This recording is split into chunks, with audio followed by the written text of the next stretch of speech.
En agricultura es hora de Chile Público, el único programa 100% local y vecinal que llega a la vida cotidiana de las personas. El municipio es la institución más cercana a la comunidad y el encargado de resolver sus necesidades más urgentes. Chile Público, un programa realmente descentralizado.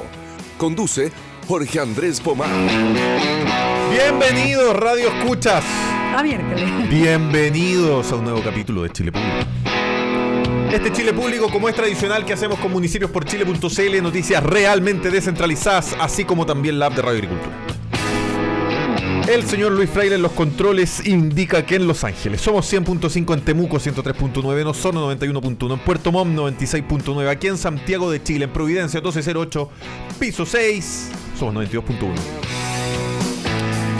Es habitual que estén los días martes, pero ayer jugó el cacique, el más grande, el más popular, así que, bueno, como no hubo Chile Público entero, está el día de hoy Luz Poblete, secretaria general de la Facultad de Economía y Gobierno de la Universidad de San Sebastián, también expresidenta de Bópoli, devota madre y esposa, hija, hermana, amiga.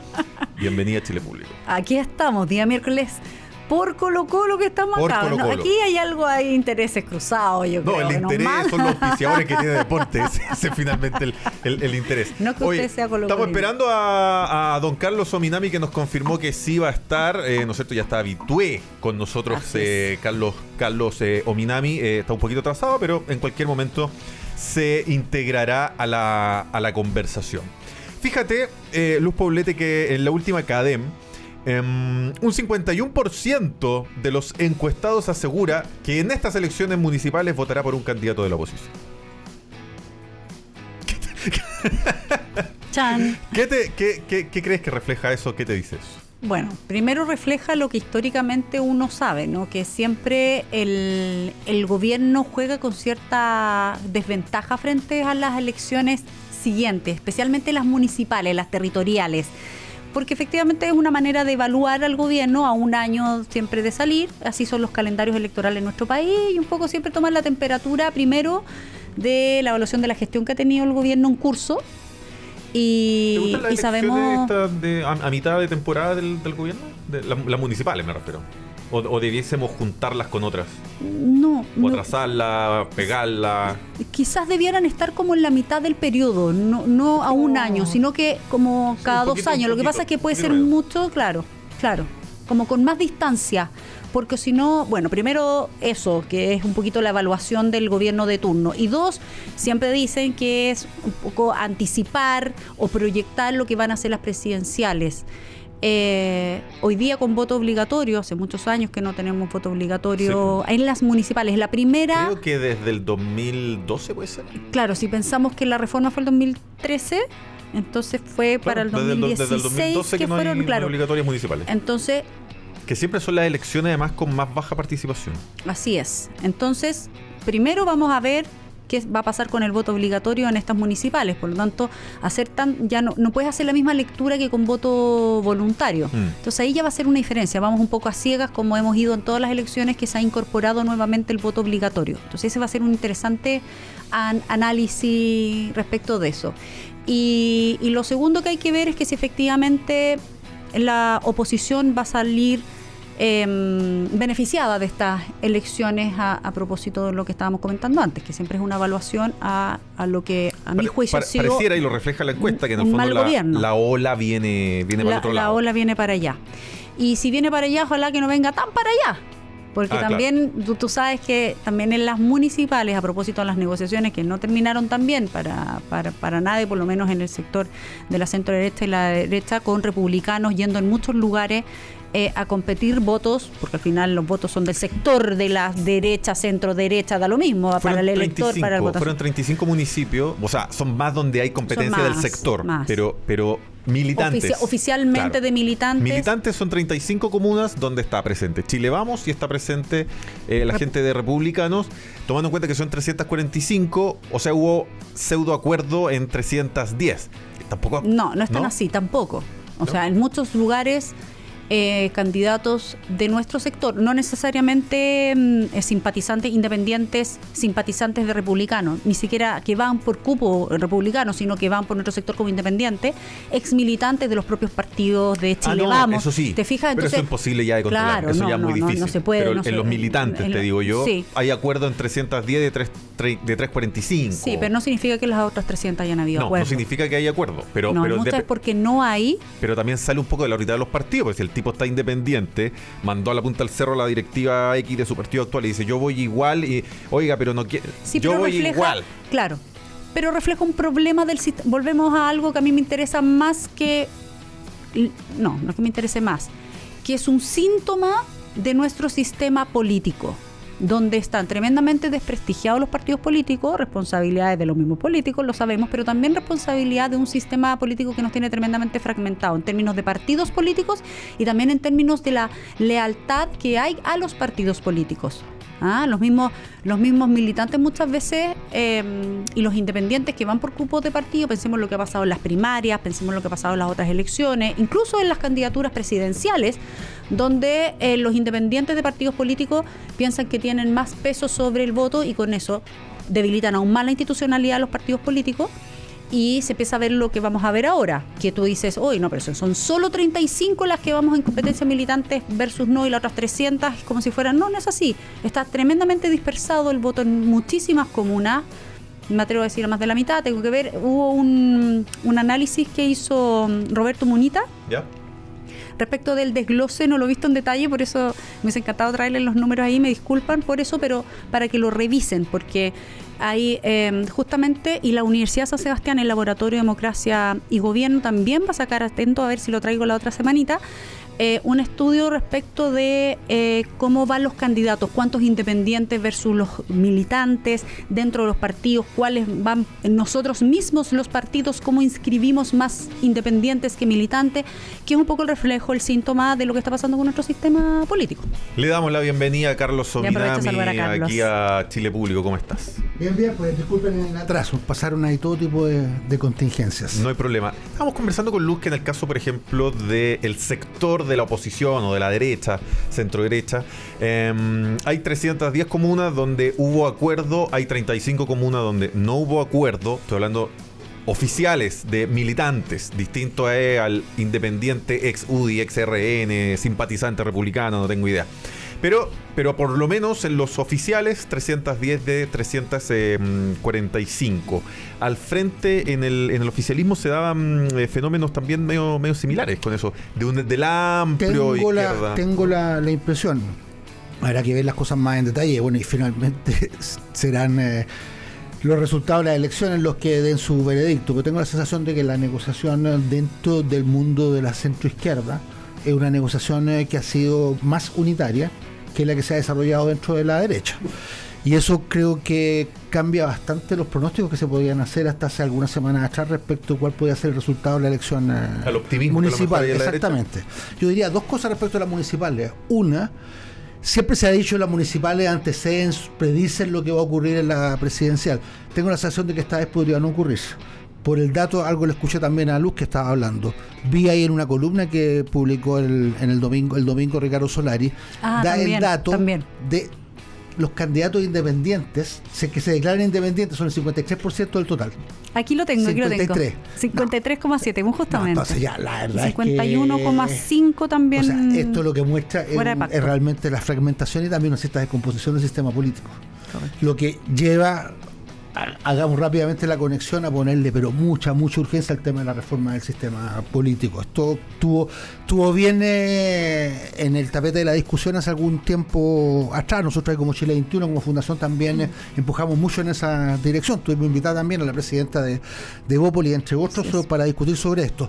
Yo entiendo que el acuerdo que se hizo fue no tocar esto hasta después de las municipales, pero ahí entre el final de las municipales, es decir, entre noviembre y marzo, se abre una ventana para resolver el tema de la fragmentación. Y ahí hay por lo menos un par de cosas que tienen que resolverse, que es el tema de los umbrales, el tema de la disciplina partidaria. Los candidatos tienen todo el derecho a salirse de un partido, pues si se salen del partido pierden el cargo. Por lo menos esas dos cosas. Entonces, volviéndote ahora al tema que tú me preguntabas, yo creo que la negociación dentro del mundo de la centroizquierda ha sido más unitaria y va en ese sentido a permitirle tener resultados que creo yo van a ser más parejos. Voy un poco al mismo comentario que le hacía a Luz. Puede parecer efectivamente más unitaria a nivel oficial de militantes, lo que no significa que independientes de izquierda estén corriendo por fuera. Algo similar me decía un poco la Luz. Está bien, hay acuerdo entre comillas en 310, pero en las 310 hay muchos candidatos de derecha por fuera, más allá de los partidos. Yo creo que esto hace especialmente incierta la predicción de resultados. Es bien probable que por las dificultades que tiene hoy día el mundo político, entre paréntesis, es bien interesante leerse el informe del PNUD sobre este tema. También hay una encuesta de la Universidad Nacional Andrés Bello que va en la misma dirección, que muestra la dificultad de la política, el trancazo que tiene la política, el bloqueo que tiene la política para resolver las demandas de los ciudadanos. Los ciudadanos mantienen demandas importantes, quieren avanzar en pensiones, quieren avanzar, que se modifique la AFP, pero el sistema político no es capaz de procesar. Entonces yo creo que ese es como el problema de fondo que está planteado, y reitero, creo que esta vez las municipales no van a ser predictoras del resultado presidencial como han sido las municipales anteriores, creo. Luz decía, el gobierno siempre paga un costo en las municipales, porque la gente siempre la expectativa está por sobre la realidad. Entonces el gobierno siempre le pone una cuota de responsabilidad mayor, que también se suele ver reflejado en el candidato. Eso es cierto. Yo creo que además la encuesta CADEP también lo 51% pretende votar por alguien de oposición. Lo refleja bien. Ahora igual las elecciones municipales también tienen su propia lógica, entonces definiciones en abstracto frente a un encuestador pueden ser bastante distintas de la decisión que tome el elector o la electora en el momento de ir a votar, y si vota por el compadre que conoce que es alcalde o no lo conoce. Entonces yo diría que hay un resultado bastante más incierto, y lo que sí a mí me llama la atención, yo no sé cuál será la opinión de Luz, pero el nerviosismo que ha provocado Michelle Bachelet en la derecha. No habla la derecha dejó de hablar de la alcaldesa Matei y habla fundamentalmente de la presidenta Bachelet. E incluso la alcaldesa Matei se pone a hablar de la presidenta Bachelet de una manera un poco rara, porque le hace muchas críticas porque está en campaña, por no sé qué cosa. En consecuencia, que en el fin de semana yo leí ahí en la prensa que la alcaldesa no estaba precisamente atendiendo a los vecinos de Providencia, sino que estaba haciendo campaña en el sur de Chile. Esa era la pregunta precisamente, Luz. Es que la irrupción de la expresidenta Bachelet cambia el escenario de cara a esta elección municipal. Yo te quería agregar como un pelo más a la sopa a las elecciones municipales, aparte de lo que ya había comentado, de que esa también tiene el factor de que va a ser con voto obligatorio. Lo comentábamos antes con Jorge, y tú tienes razón, es que es una elección unipersonal, o sea, es mucho el alcalde, más allá de los concejales mucho más marca, mucho más nombre, así como es de la misma lista de mi candidato a alcalde, entonces voto por el primero. Tiene una cosa más etérea, no tanto de la persona.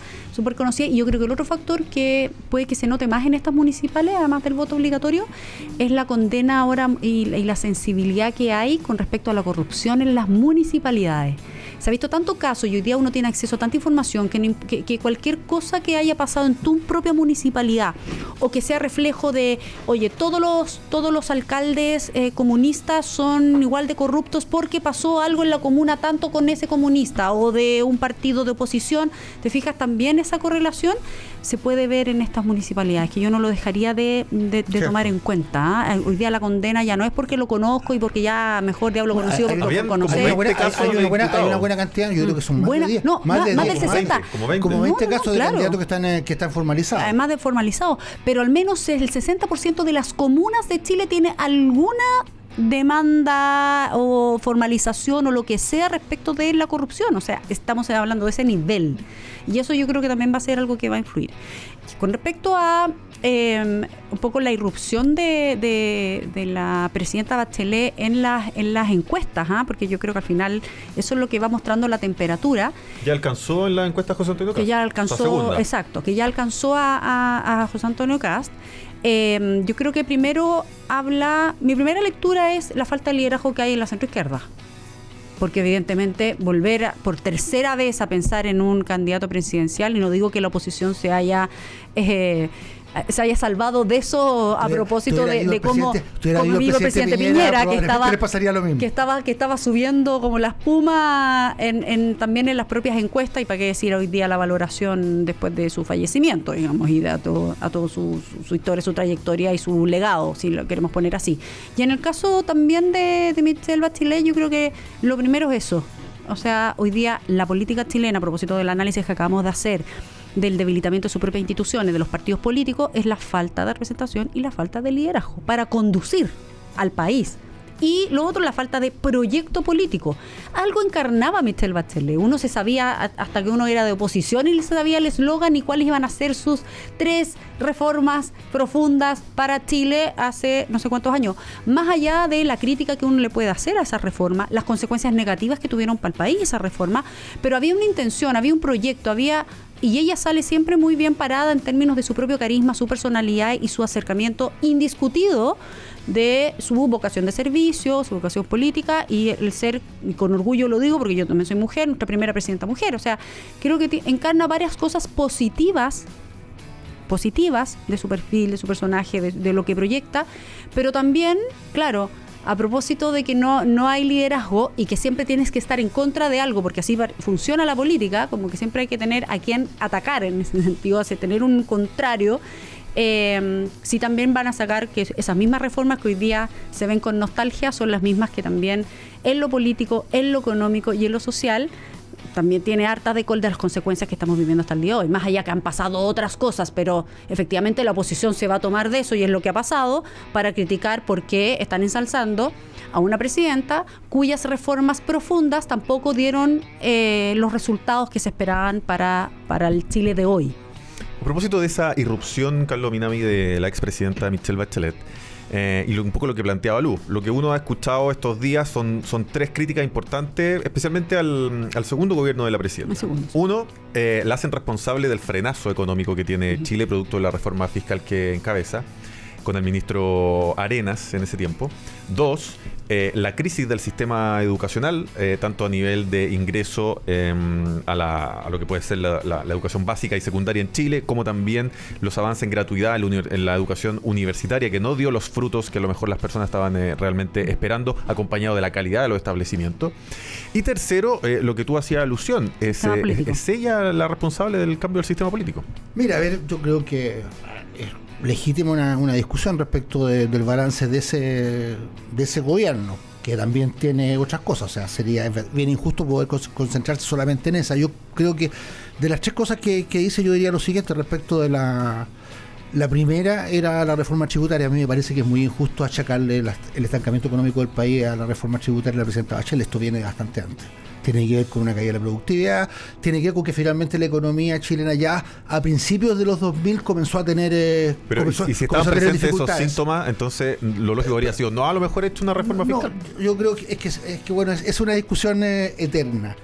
Nunca, para los que tienen que pagar más impuestos, nunca es bueno. Ustedes hicieron reforma fiscal. Nosotros hicimos reforma tributaria en un momento que había que ajustar la economía y que estábamos teniendo al 8%. Claro, pero nosotros tuvimos que ajustar. Nosotros crecimos menos el primer año porque sabíamos que la economía estaba completamente desajustada, porque la dictadura había tirado toda la carne a la parrilla para tratar de ganar el plebiscito, y eso es lo que hizo que tuviéramos una economía completamente recalentada, y nosotros tuvimos que ajustarla y en paralelo hacer reforma tributaria, lo que es bastante meritorio, porque no era fácil de hacer. Mucha gente nos decía, mire, no se puede hacer reforma tributaria en estas condiciones, porque siempre los que están en contra de aumentar los impuestos siempre van a decir que, sea cual sea la circunstancia, no es adecuado.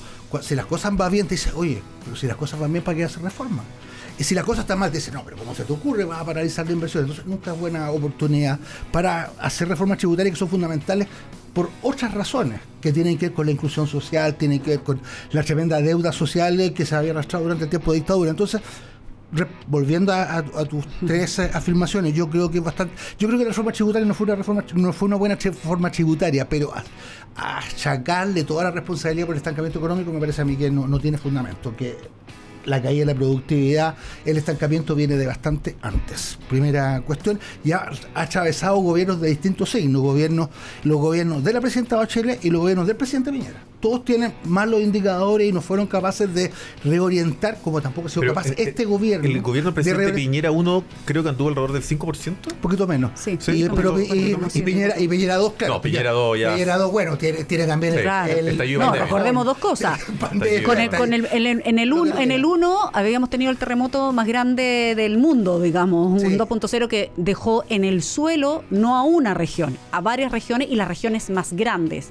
Y eso efectivamente te hace meterte la mano al bolsillo y tener que, más lo que estaba pasando mundialmente. Yo, igual que tú, creo que ser extremos en decir es totalmente responsable, el 100%, sí, pero eso también da un ejemplo a propósito de la insistencia de este gobierno de hacer una reforma tributaria, que hoy día le llama pacto tributario, y que sigue empujando, que le sigue echando la culpa a la derecha de no hacerlo, y no está por no mirar el contexto. Es que es como decir, si tampoco en cualquier momento puedes hacerlo, porque lo que le tocó al presidente Piñera en su segundo periodo fue una pandemia, tampoco sin precedentes mundiales, que nos dejó muy de capa caída. Pero por eso déjame decirte una cosa para redondear, porque dejaste planteado el tema de las 3 reformas de la presidenta. Sí. Yo creo que es injusto achacarle a la reforma tributaria del segundo gobierno la responsabilidad por el estancamiento, porque los antecedentes remontan mucho más atrás y tienen que ver con cuestiones estructurales. En alguna ocasión creo que hemos conversado acá, tienen que ver con la matriz productiva, con el agotamiento de los principales motores del desarrollo exportador, con cosas de ese tipo. Segundo, en el tema educacional yo creo que hay cosas para discutir. Hay de dulce y hay de grasa.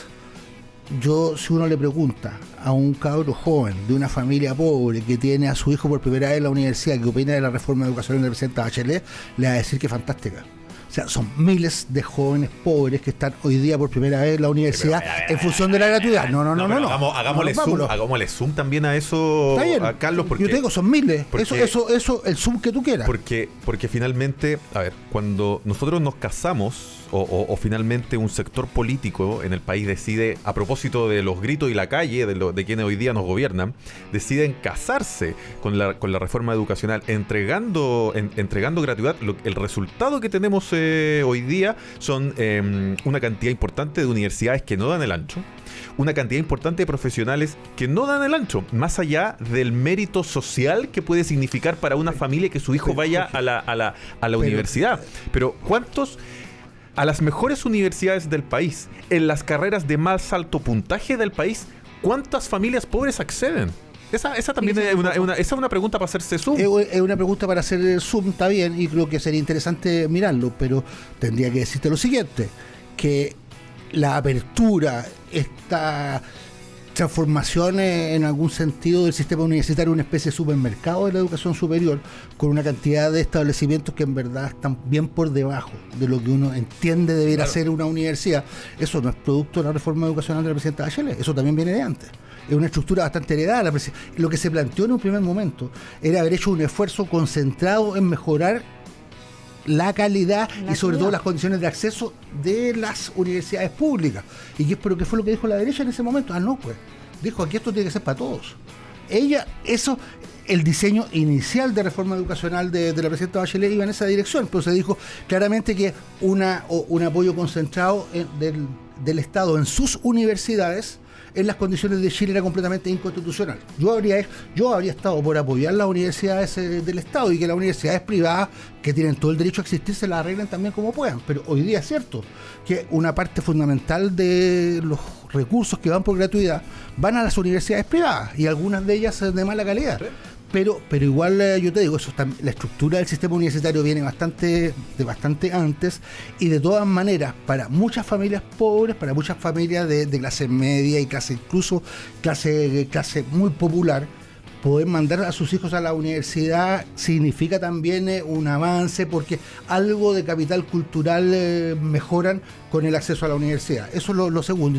Y tercero, yo creo que donde la crítica es bastante justificada es sobre la mala reforma que se hizo del sistema político. Y esto también hay que decir las cosas como son. Este fue un chantaje del Parlamento, fue un chantaje también de partidos más chicos que sintieron que tenían que preservar y a utilizar la oportunidad de terminar con el sistema binominal, y los resultados de esto han sido catastróficos. Tenemos 23, Frente Amplio hay 23, eran 16 partidos. Movimiento. Exactamente, tenemos hoy día 23 partidos constituidos más 3 partidos de formación. 26 partidos. ¿De a dónde? Sí. Yo quiero un poco sí, un comentario como al tema de la reforma educacional, porque si bien yo creo que todos compartimos un principio fundamental del derecho a la educación, y eso es desde lo escolar. Para nosotros, además, los niños primero en la fila desde lo preescolar, cosa que ni siquiera se ha podido ni el kinder obligatorio, que es casi una pelea, por algo que para nosotros, para el desarrollo futuro, es básico. Pero es ahí donde de nuevo, mi sensación es que se puso la carreta ante los bueyes. O sea, preocupados de poner todos los recursos en la gratuidad universitaria cuando no se había arreglado un problema que tú mismo dijiste, que tiene que ver con la calidad. Porque quienes tienen acceso, es la cuenta del almacenero, quienes tienen hoy día acceso a la educación superior, en su mayoría, me encantaría también ver cómo ese número, será el 90, será el 80, será el 70, me encantaría tener un número, es decir, quienes acceden. Yo te diría que un porcentaje importante, si no es cerca del 80%, incluso puede ser más, son de aquellas personas que tienen a mejor acceso a la educación primaria y secundaria. Al final, que son los colegios privados, que son los gallos que sí pueden pagar la universidad, y no se sobreinvirtió en la educación escolar, que hoy día también está en crisis. A propósito, yo creo que es válido tratar de hacer reformas, pero que no parezcan inventos que al final, cuando tienen malas consecuencias, como que se quedan pegados en no, hay que insistir, como por ejemplo son los SLEP, que hoy día están teniendo un problema, que congelarlo no pasa por congelarlo simplemente, lo estamos congelando porque vamos a arreglar el entuerto que hay, se los vamos a dejar a las municipalidades que sí lo han hecho bien con sus colegios municipales. ¿Qué se va a hacer con respecto a eso? Y ahí hay que pensar creativamente y volver a tener los recursos puestos en eso, en la calidad, no solamente de su administración, de su gestión, de su infraestructura, sino que en la calidad misma de la educación. ¿Te fijas? Y eso es una discusión, tú sabes, yo estoy muy profunda. Totalmente de acuerdo con Luz, pero yo reaccionaba simplemente al hecho de que uno no puede simplemente descalificar por completo la reforma educacional. Yo creo que tuvo efectivamente problemas. Yo había sido partidario también de consagrar con los liceos emblemáticos, como el nuestro querido. Me peleé con Nicolás Izaguirre, pero muy duramente por eso. Y le enrostré. Él mismo en un momento dijo, a propósito de otra discusión, él habló de los idiotas del verbo divino, es una expresión de él. Sí. Yo le dije, bueno, los idiotas del verbo divino son los que han ganado con la liquidación de los colegios emblemáticos públicos. Sí, claro. Yo soy un gran defensor de eso, porque entonces me decían, no, es que es el tema del descreme y el tema de que hay que igualar en educación. Era una parte de la discusión. Hay una discusión que es mucho más fundamental, que es dónde se forma la élite gobernante de este país. Esa es una discusión. Yo me acuerdo, yo lo metí en el Senado y le dije, a ver, con los senadores, ¿cuántos de aquí vienen de la educación pública? Ya eran pocos. A esta altura cada día menos. Vienen la mayor parte de la élite política de este país, la élite empresarial de este país, se educa en los colegios particulares pagados, que representan el 7% de la matrícula total. Eso es un escándalo. Y en eso yo creo que la reforma educacional, y yo soy muy amigo de la posterior ministra de Educación, de Adriana del Piano, con la cual también yo discutí respecto de esto, y ella hoy día me dice, la verdad, teníais razón. Entonces está ese la alcaldesa Delfino la recuerdo mucho también. También salió después. Yo te digo, yo me peleé con esto, pero mucho. Y si buscamos hacer alianzas de todo tipo, yo me acuerdo con gente también de, ¿cómo se llama este joven? Ursúa, un columnista importante de un matutino de la capital, que también es un ex institutano, que es alguien que tiene una orientación muy distinta a la mía, pero estábamos en la misma pelea. Lo hicimos con León Cohen, un psiquiatra muy conocido, juntamos mucha gente, pero desgraciadamente no fuimos capaces de salvar al instituto, que está hoy día en una condición realmente muy lamentable. Entonces yo creo que ahí ese es un punto negro de la reforma, que digamos las cosas como son, también viene de antes. El instituto ya venía flaqueando desde antes, no se hizo el esfuerzo que requerían esos colegios para poder garantizar que iban a ser un espacio importante, un espacio atractivo para que una parte al menos de la élite de este país fuera más diversa. Se habló mucho de la selección que hacían los colegios emblemáticos, y que esa era la única razón por la cual tenían buenos resultados. Claro, entonces yo decía en eso, que era la selección. Entonces yo les decía, mira, entre la selección por mérito y la selección por dinero, hay mucha diferencia. Y el instituto lo que hace es selección por mérito y está bien. Yo les contaba más, porque además no sabían, yo les contaba, yo viví en la calle en Santiago Centro, me crié, iba de mi casa en la calle Coquimbo, entre Serrano y San Francisco, iba al Instituto Nacional. Y la mayor parte de los niños que entramos al Instituto Nacional, entramos también por examen de admisión, y la mayor parte venían de una escuela que estaba a 2 cuadras de mi casa, que todavía existe, que es la Escuela Olea, que es una escuela que está en la calle Serrano con Avenida Mata, que es una súper buena escuela primaria, y que era ya una especie como de filial que orientaba a esos niños, todos de clases medias bajas o bajas, y que entraban al Instituto Nacional. Exacto. Y la gracia que tenía el Instituto Nacional, que era un colegio desde el punto de vista social transversal. Había desde el hijo del mozo, de gente muy, muy modesta, a hijos de ricos. Yo creo que la única vez que andaba en un Rolls Royce era de un Rolls Royce del padre de un joven que estaba en el Instituto Nacional, que creo que era el único que tenía un Rolls Royce en Chile. Y estaba en el instituto, no estaba ni en el Grange. Yo tenía un profesor, además, es casi divertido, que hacía clases. Casi todos los profesores del Instituto Nacional hacían clases también en los colegios particulares, ganaban la plata ahí. Claro. Se la ganaban en el St. George o mucho en el Grange. Entonces, pero siempre ellos hablaban despectivamente y nos contaban a nosotros, miren, los idiotas de estos colegios del San Potito School, decían. Miren lo que hicimos, les pusimos esta prueba y miren lo que los idiotas respondían. Entonces nos criamos nosotros con una sensación de orgullo de ser parte del Instituto Nacional y que estábamos ahí no por dinero, estábamos por mérito. Porque habíamos dado un examen de admisión y habíamos ganado en ese plano. Me gustaría aprovechar a hacer una mención súper especial. Pasó algo muy bonito esta semana. Mi bisabuela, Esther Pacheco, fue por 30 años la directora del Liceo de Niñas de Los Ángeles, del Sur. Ahí vienen los pobletes. Y bueno, mi abuela fue normalista, profesora de castellano. Mi abuela Inés Pacheco también, Mascayano Pacheco. Y le hicieron esta semana le hicieron un homenaje en el Liceo de Niñas. Imagínate, la abuela murió de 101 años, mi abuela murió de 104, te puedes imaginar los años. Y toda la élite de Los Ángeles, el Liceo de Niñas era de ahí. Mi abuela, imagínate, con 104 años, imagínense en la época que fue normalista, era profesional, era una profesora profesional, en años donde probablemente muy pocas mujeres incluso iban a la universidad o estudiaban. Y eso es lo que ella formaba a mujeres para que fueran parte de una sociedad abierta, profesional. Y es muy bonito que se le haga un homenaje hasta el día de hoy, porque esos liceos en regiones, porque hemos hablado de los emblemáticos acá en Santiago, pero hay muchas regiones que ni siquiera tienen, regiones y ciudades, comunas, que no tienen colegios privados pagados. Mis sobrinas empezaron sus estudios en Puerto Natales y no existen allá colegios privados. Tú vas al colegio público, punto final. En Angol tú vas al colegio público, punto final. Como en la mayoría de los países del mundo. Como en la mayoría de los países del mundo. Y sí funciona. Y fíjate que mis sobrinos, que hoy día están estudiando en la universidad, sí tuvieron acceso a la universidad estatales. Y la otra cosa que yo creo que es súper importante, que también pareciera ser que se ha ido perdiendo, que es el liderazgo de los profes. O sea, yo tengo muy grabado, o sea, como yo tenía un profesor de matemáticas que está todo el día encima cateteando y que nos decía que íbamos a hacer el mejor curso del mundo, y al punto así que nosotros creo que éramos 43 en mi curso. Nos preguntaban quién es el siguiente premio nacional aquí. Claro, ¿quién va a ser el presidente de la República? Yo creo que éramos 43 en mi curso y entramos 39 en ingeniería en la Chile. Lucho Fraile, vamos a hacer una pausa comercial en Chile Público. Seguimos con más.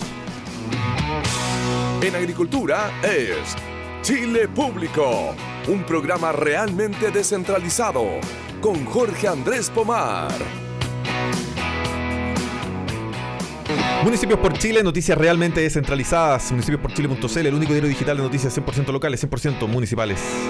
Haga usted como Luz Poblete, como Carlos Ominami. Ellos descargaron la app de Radio Agricultura. Así pueden escuchar este y todos nuestros programas desde cualquier lugar de Chile y del mundo, como se hace muy fácil en tu celular. Ingresas a Google Play o Apple Store, escribe Radio Agricultura, descargas el listo con la app de Agricultura. Siempre estaremos contigo donde quiera que vayas.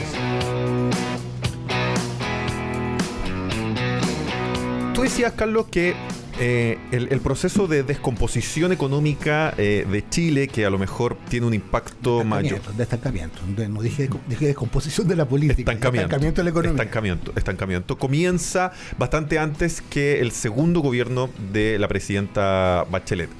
Pero también dijiste explícitamente que había sido una mala reforma fiscal, una mala reforma.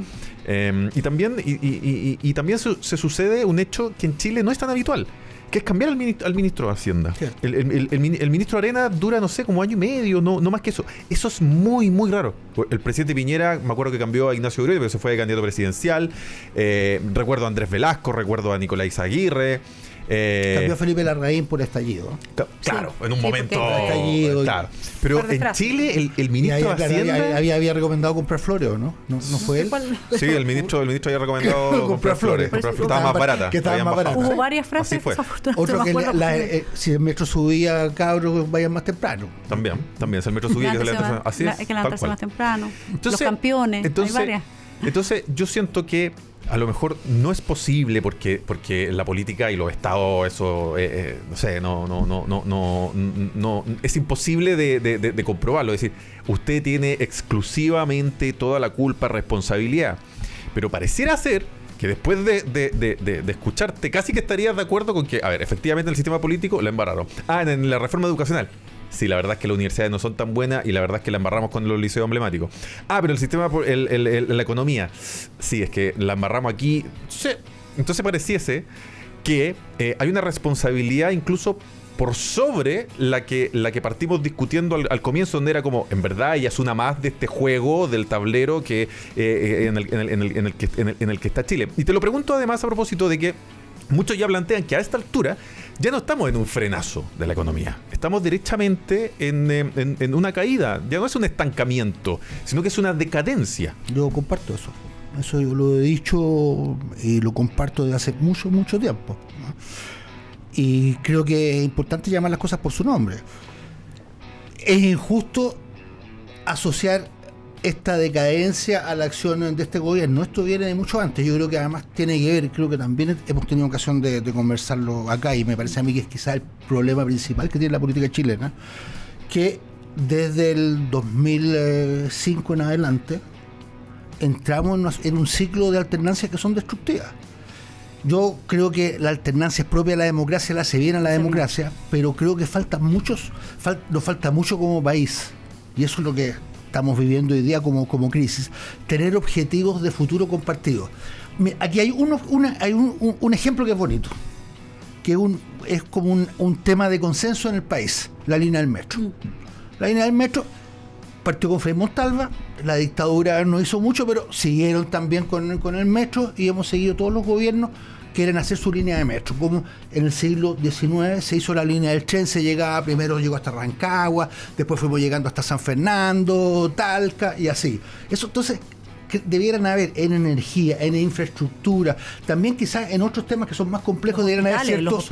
Los hospitales deberíamos tener objetivos compartidos que están ahí, y que los gobiernos entran quizás con modalidades distintas, pero que entran a cumplir con eso. Me parece a mí que eso es lo que nos falta. O sea, hoy día yo me quedé muy impactado leyendo he leído solamente el resumen, son como 15 páginas del informe del PNUD, sí, y una columna que hizo un profesional, un intelectual que me parece muy, muy, muy destacado, se llama Mauro Basaure, que es jefe de un área en la Universidad Andrés Bello, donde hicieron esta encuestas sobre también percepciones públicas. ¿Y qué es lo que se dice ahí? Hay un tremendo contraste entre la felicidad privada de la gente en su familia y la infelicidad pública. La gente considera todo el entorno de la calle para afuera está malo. Y lo que ocurre, se tienden a refugiar en sus espacios más íntimos, en la familia. Entonces, yo creo que ahí estamos con un problema. La política no está resolviendo las demandas de la gente. O sea, convengamos, hubo aquí un tremendo estallido el 2019 y la gente en muchos aspectos está peor ahora que antes del estallido. Porque el estallido, yo creo que fue mérito del presidente Piñera y del mundo político haber abierto un cauce institucional para resolver la crisis, pero a ese acuerdo constitucional le faltó un acuerdo social, que debía haberse acompañado en ese momento, y habríamos resuelto problemas sociales ahí, en caliente, y la gente habría tenido mucho más la sensación de que finalmente las cosas valían la pena y que la política era capaz de transformar.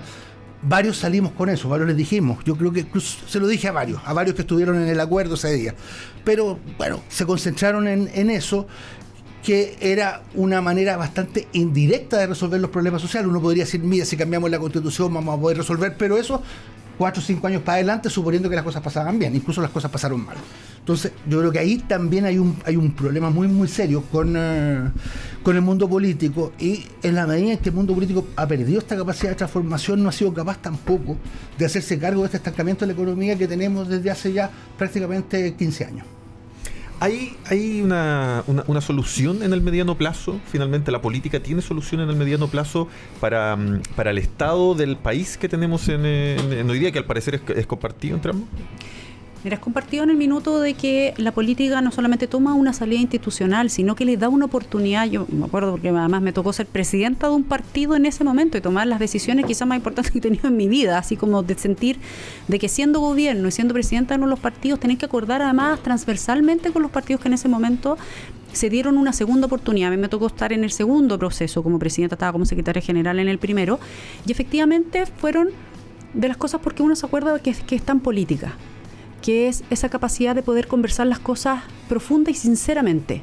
Primero, asumiendo los errores que la política había tenido en los últimos años, que esta incapacidad de conectarse a la realidad, y la segunda, la incapacidad de ponerse de acuerdo y tener que mirarse el ombligo y atrincherarse en la propia postura sin decir, bueno, pero quizás que con lo tuyo, con lo mío y con lo nuevo podemos pensar algo distinto en pro de un objetivo común, que es el bienestar de las personas y de los ciudadanos.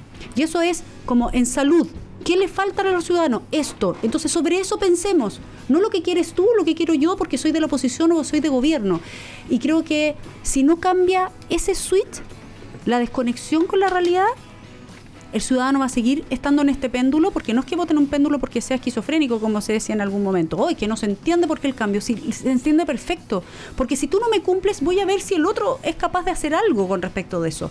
Y ahora más encima le ponemos nuevamente la obligatoriedad del voto. A mí me encantaría, en mi foro interno me encantaría que siguiera siendo voluntario, y en ese voluntario mucha gente participara, pero para eso necesitas convocar, para eso necesitas motivar, para eso necesitas saber que vale la pena ir a hacer el voto. No, tiene que volver a ser obligatorio para el tema del deber. Entonces, perdón, solamente en esas mismas dos cosas que critico de la política, creo que son las mismas dos cosas que tienen que cambiar, y ese tiene que ser un cambio de switch de los políticos en general.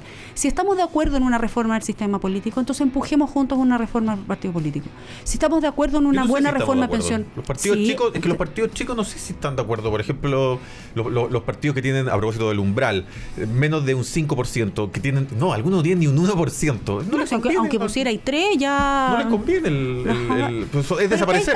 Es que ahí esté de nuevo. Estás pensando en tu propio interés como partido. Pero no estás no. Pero yo digo que esté bien o que esté mal, pero. Claro, que tú me dices, ¿cuál es la solución? Bueno, que efectivamente todo el mundo tenga que haber al beneficio general y no al beneficio particular. Respecto de esto, por ejemplo, el caso de Evópolis, a mí me dio mucho gusto escuchar a Gloria decir, mira, nosotros podemos tener un riesgo con el 5%, porque estamos dispuestos a correrlo.